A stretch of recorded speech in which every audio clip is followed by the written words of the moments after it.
The sun had barely risen over the misty woods when the quiet began to shift. Leaves rustled not from wind, but from the soft, limping steps of a creature struggling through the underbrush. A young deer, trembling and bloodied, fought to keep moving, her flank gashed from a hunter's arrow that had missed its mark. She didn't understand what had happened, only that something had pierced her flesh, and now each breath felt heavier than the last. She collapsed beside a shallow creek, her legs folding under her as the pain surged. The forest returned to silence except for the faint whimper that came not from her, but from the other side of the water. Watching her with curious and cautious eyes was a stray dog. His ribs poked sharply through a dirty coat of fur, and one ear stood while the other flopped, scarred from an old fight. He'd been wandering this forest for weeks, maybe months, ever since he'd been abandoned. He had no name now, no collar, no master, just instincts. He didn't know why, but he couldn't look away from the deer. Something about her tremble stirred something in him. Hunger had long ruled his actions, but now he was drawn by something deeper, an ache that went beyond the stomach. She was scared, alone, just like he had been on that first night in the cold rain when he'd waited at the road for his owner to return, but no one came for him. Cautiously, the dog stepped into the water, wading through the chill that bit his paws. The deer lifted her head weakly, eyes wide, ready to flee, but she had no strength left. Her body was already giving up.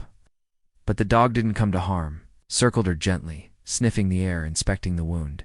It smelled wrong, metallic, dangerous. But he didn't growl or snap. He simply lay beside her, curling close enough to give warmth, but far enough not to frighten her more. Time passed. The deer drifted in and out of consciousness, and each time she awoke, the dog was still there. Sometimes he licked the wound gently, other times he barked short, urgent yelps, as if calling for help that would never arrive. Then, as night fell again, the dog left. He ran through the forest with a fire in his veins, not for food, not for safety, but for help. He didn't know what that meant anymore. All he had was instinct.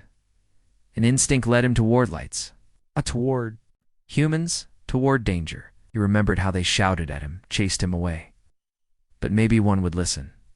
Through the dark he ran, Paws tearing over sharp stones and branches, until he stumbled into the edge of a farm. The smell of hay and cow dung filled the air. He barked loud, desperate again and again. Lights flickered on in the farmhouse. A door opened. A man stepped out, holding a shotgun. The dog stopped barking, but then he barked again, louder, retreating a few steps toward the forest, turning back, barking more. The farmer watched, confused, suspicious, but the dog didn't give up. He paced, barked, waited, until finally the man followed. Deep into the forest, the farmer was led by a stray that should have been afraid, that should have run. Instead, he was guiding. When they reached the creek, the flashlight beam found the deer. She was barely breathing. The farmer cursed under his breath. He approached slowly, checking the wound. Then he looked at the dog, panting, trembling, tail down, and then something changed. The farmer put down his gun and scooped the deer into his arms. He didn't say a word to the dog, but the dog followed. Back at the barn, warmth surrounded the deer for the first time since her injury. Hay under her body, water near her lips. The man treated her wound with practiced hands. Soft radio played in the background. And the dog, he sat at the edge of the barn, watching, waiting for hours, for days. No one came for him, and still, he stayed. Every time the man approached the deer, the dog followed, eyes watching closely. If the deer whimpered, the dog would bark softly. If she stirred, he would rise and stand guard. Even when she finally stood on trembling legs, the dog didn't leave her side. A bond had formed in Stoken. It was a bond between two creatures once abandoned by the world. The barn was quiet, lit only by the soft, golden glow of an old lantern hanging from a nail in the wooden beam. The deer was now strong enough to rise, though each step was taken with caution. Her wound, while still healing, had begun to close. thanks to the farmer's care. But more than that, Tit was the presence of the stray dog that gave her strength. Every time she faltered, his nose would nudge her gently. His eyes filled with a silent reassurance that she wasn't alone. The farmer had started to notice the strange connection between the two. He was an old man, used to the cycles of life and death on the farm, but never had he seen a bond like this. The dog, though clearly a stray, had taken on the role of protector, even nurse. He would bring small things, pieces of cloth, even once a torn glove as if offering them to the deer. The deer, in return, no longer flinched at his approach. And then came the storm. The sky turned black without warning. Winds howled like wolves, and lightning split the sky with angry streaks. Rain pounded the barn roof like fists demanding to be let in. The deer trembled in the corner, nostrils flaring, legs twitching with fear. The dog stood beside her, unmoving, unafraid. Then, the door creaked open with a violent gust, and the storm clawed its way inside. The wind blew debris across the barn floor, and the deer panicked. She tried to run, but her leg gave out. She collapsed hard, hitting her side against a wooden post. She cried out, a sound not of a wild animal, but of deep pain and fear. Dog jumped in front of her, barking wildly at the wind, at the storm, at the chaos. He stood like a soldier, protecting his fallen comrade. The farmer rushed in, soaked and breathless, and sealed the door shut again. The deer was trembling uncontrollably, her eyes darting, her chest heaving. The farmer kneeled and placed a warm blanket over her, speaking softly, but she wouldn't calm. It was only when the dog lay down, curling his body tightly around hers, that her breathing began to slow. The warmth of his body, the rhythm of his breath, the steady heartbeat against her side, these were the things that calmed her. Not words, not comfort from a human hand, but the silent loyalty of a creature who had once known her fear. That night, the storm raged like a monster outside, but inside the barn something sacred unfolded. The farmer watched them both for a long time. And then, almost without realizing it, he placed a bowl of food near the dog. For the first time the stray hesitated. He looked at the man. Then, after a long pause, he took a step and ate. In the days that followed, the deer grew stronger, and the dog began to change too. His eyes seemed brighter, his gait lighter. He no longer slept in corners, waiting for danger. He lay close to the deer, guarding her, and sometimes just resting. The farmer had begun to speak to him like an old friend. "You saved her, boy. Don't think I didn't notice." But something deeper stirred inside the dog now. Pull. A memory. One morning before the sun had risen, the dog stood at the edge of the barn and looked out toward the forest. The wind carried a scent of familiar one. Something called to him. He whined softly. Then he looked back at the deer, who was now standing without trembling. For the first time in many days, his tail wagged. He didn't leave, but he knew. The time was coming. The deer had begun to step outside the barn. Grazing near the fields, her movement growing stronger each day, she would walk to the edge of the trees and pause, her ears twitching, as if hearing the whisper of the forest calling her back. And each time the dog would follow her just a few steps behind. He never let her go far. Not yet. The farmer knew. 2. Animals understood time in ways humans didn't, and the bond between the dog and the deer had never been about keeping, but about saving. One evening, the sun dipped below the hills and painted the sky in strokes of fire and gold. Deer stood at the forest's edge, fully healed now. She turned her head and looked at the dog who stood beside her. She took a step, then another.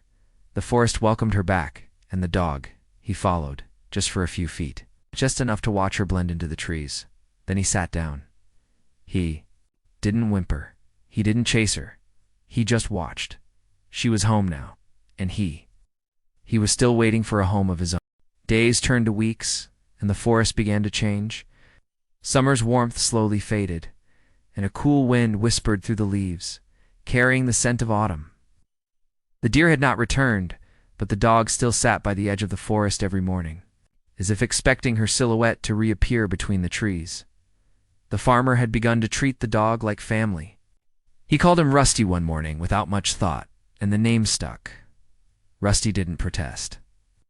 He responded to the sound of it now. He had a blanket of his own beside the barn door, a bowl that was never empty, and hands that no longer shooed him away but gently scratched behind his ears. But something in Rusty remained distant like a flame that hadn't fully caught fire. Though he wagged his tail when called, though he stayed close to the farm, he often gazed at the woods, lost in thought. Perhaps he missed the deer, or perhaps it was something else. A memory, a promise, something left unfinished. One morning, the farmer noticed Rusty was gone. The bowl was untouched, the blanket undisturbed. His heart sank. Not out of anger, but worry. Rusty had never strayed without reason. Deep in the forest, Rusty ran, not in fear, not in hunger, but with purpose. He had caught her scent again, faint, but unmistakable. Through thick brush and twisting paths, he ran toward where the scent was strongest. Hours passed, and then he heard it, a soft, pained cry, not from the deer, but from something else. A fawn. The sound was thin, frightened. Rusty followed it, his nose guiding him. And there, in a shallow pit beside a fallen tree, lay a tiny deer, barely a few weeks old, one leg twisted awkwardly beneath it, eyes wide and wet with fear, and beside her, limp and still, was the deer, the one Rusty had saved. Her eyes were closed, her chest unmoving. Her fur was marked with fresh blood near her neck and side. There were signs of a struggle paw prints, claw marks. A predator had come. Rusty stood still, ears twitching, heart pounding. He let out a low whine as he nudged her body. No response. She was gone. He turned to the fawn, alone, injured, helpless, just like her mother had. But Rusty didn't hesitate. He stepped into the pit and gently nudged the baby with his nose. The fawn flinched but didn't cry out. She was too weak. Rusty circled her, inspecting the leg. It was not broken, but swollen. She couldn't walk. He barked once, twice. No one would hear this far out. He looked around, and he did the only thing he could. He dug. He scraped at the earth and broken leaves, creating a shallow hollow. Then, using his body, he curled around the fawn, warming her, protecting her. Just as he had done for her mother, night fell quickly in the forest, and the cold crept in. Rusty didn't move. He stayed beside the fawn, alert, awake, listening. For every sound, a distant howl made him growl low in his throat. It was no match for a pack, but he would fight. If it came to that, he would protect her. The night passed. When morning light filtered through the branches, Rusty rose, stiff and sore. The fawn opened her eyes. She was still alive. Now came the harder part. Rusty barked louder this time, again and again, not toward the sky, but toward the trail, hoping someone, anyone, might hear. And by chance or perhaps fate someone did. A hiker, passing by miles from the farm, froze when he heard the barking. He followed the sound through the trees, unsure what he might find. What he found brought tears to his eyes. A stray dog, guarding an injured fawn, standing between the baby and the world. The hiker knelt. Rusty didn't growl. He only looked into the man's eyes, and then slowly stepped aside. The fawn was lifted gently, wrapped in a jacket, and the hiker carried her in his arms. Rusty followed, limping slightly from a thorn that had lodged in his paw during the night. But he didn't stop. By late afternoon, they reached the edge of the farm. The farmer rushed out, confused at first, then overwhelmed when he saw Rusty and the injured fawn. Without a word, he opened the barn door again. The story was repeating. But this time, it was more than just saving a life. It was continuing one. Rusty stood outside the barn that evening, his eyes watching the fawn rest on a blanket of hay. She was so small, so fragile, but alive, and he felt something shift in his chest. Not sorrow, not fear, but purpose. He hadn't just protected a friend. He had saved her child. Autumn deepened. The leaves outside the barn turned gold and fire red, falling in soft spirals that danced on the breeze. The days grew shorter, the nights colder, and inside the barn, the fawn, now named Lily by the farmer, was beginning to walk again. Rusty never left her side. He watched her stand, falter, and stand again. He'd nudge her gently when she froze. He'd bark softly when she dared to explore too far. Her eyes were the same shade as her mother's, and sometimes when she looked at him with those wide, trusting eyes, it felt like her mother was still. They're watching from beyond the trees.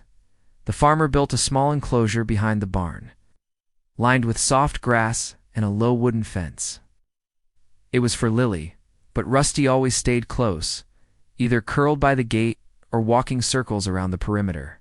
Like a sentry, he had taken it upon himself to become her guardian, not just because she needed it, but because he did too sometimes, in the quiet of the early morning. The farmer would see Rusty lying beside Lily while she slept, eyes wide open watching the trees, as if he expected danger to return, as if he remembered too well what had been taken. But Lily was healing quickly. Her leg was stronger, her steps more confident. She had begun to nibble at fresh apples the farmer brought, and too playfully nudge Rusty when he got too serious. She trusted him completely. To her, Rusty was not a dog. He was safety. He was family. One day, as the wind picked up and a chill moved through the air, the farmer sat beside Rusty outside the barn. "She's almost ready," he said softly, running a hand down Rusty's back.